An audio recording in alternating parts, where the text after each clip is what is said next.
जिस तरह से तुम हमसे बात कर रहे हो उससे मुझे एक बात तो समझ में आ गई है, और वो ये है कि अरबाज तुम ही हो। अब मेरी भी एक बात ध्यान से सुनो।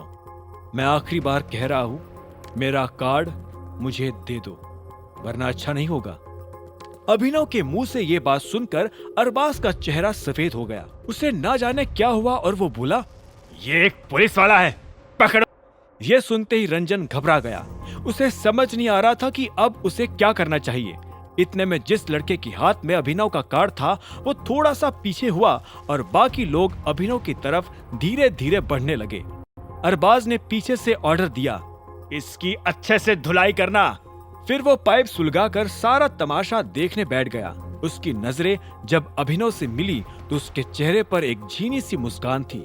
उसने धीरे से कहा, मेरे किले में किसी पुलिस वाले का आना ठीक ऐसा ही है जैसे किसी चूहे का एक शेर की मांद में घुसना।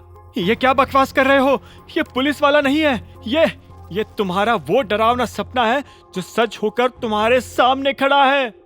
रंजन ने घबराते हुए कहा। वो अपनी नजरों के सामने अभिनव के साथ कुछ भी गलत नहीं होने देना चाहता था। तभी अभिनव ने रंजन को पलट कर देखा और उससे अपना मुंह बंद रखने का इशारा कर दिया।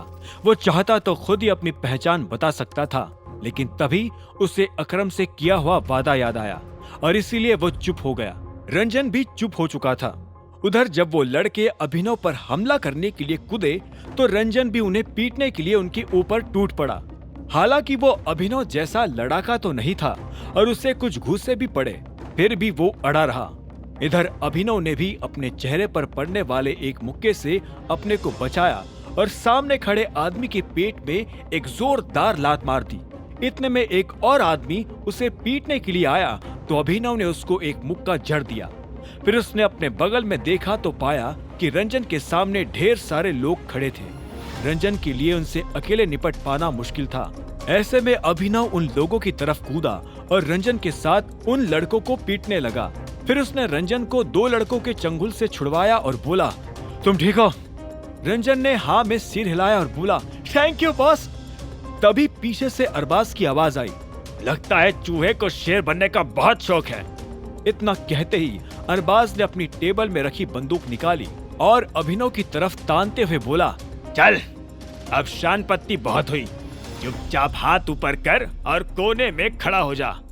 अरबाज के हाथ में बंदूक देखते ही उसके सारे लोग एक एक करके पीछे हटना शुरू हो गए, क्योंकि अब बंदूक की नली सीधी अभिनव के माथे की तरफ तन चुकी थी।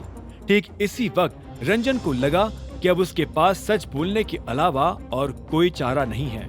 उसे डॉन की कही बात याद आ रही थी, अगर अभिनव को कुछ हो जाएगा तो डॉन और रंजन जैसे लोग एक पल में ही अनाथ हो जाएंगे। इसीलिए वो चिल्लाते हुए बोला, यह टाइगर है। ये सुनते ही अभिनव निराश हो गया।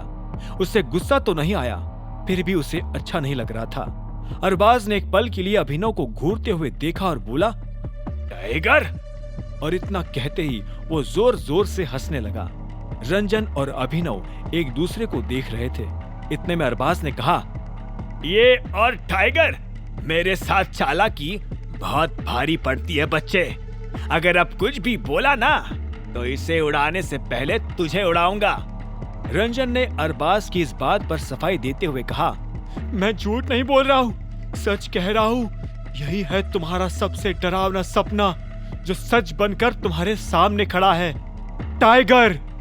रंजन के मुंह से ये बात सुनकर अरबाज खड़ा हुआ और अभिनव की तरफ बढ़ने लगा।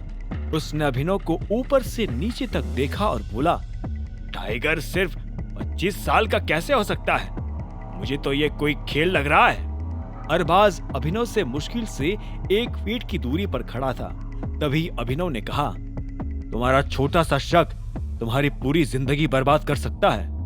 इतना कहते ही अभिनव ने अरबाज की कलाई पर तेजी से वार किया और एक ही वार में अरबाज के हाथ से बंदूक नीचे गिर गई। वार इतना जोरदार था कि अरबाज के मुंह से चीख निकल गई। जैसे ही अरबाज बंदूक फिर से उठाने के लिए नीचे झुका तो अभिनव ने उसकी गर्दन पर ऐसा वार किया कि उसके बाद अरबाज के लिए सांस लेना तक दूभर हो गया था। अभिनव ने अपना पैर बंदूक पर जमा दिया ताकि कोई और उसे ले ना सके। तभी वो आदमी जिसके हाथ में अभिनव का कार्ड था, उसने अरबाज की तरफ देखते हुए अभिनव से पूछा, ये तुमने बॉस के साथ क्या किया? की कहानी जानने के लिए देखें अगला एपिसोड सिर्फ पॉकेट एफएम के यूट्यूब चैनल पर, और द रिटर्न ऑफ टाइगर के सारे एपिसोड्स को सुनने के लिए डिस्क्रिप्शन में दी लिंक से डाउनलोड करें पॉकेट एफएम ऐप।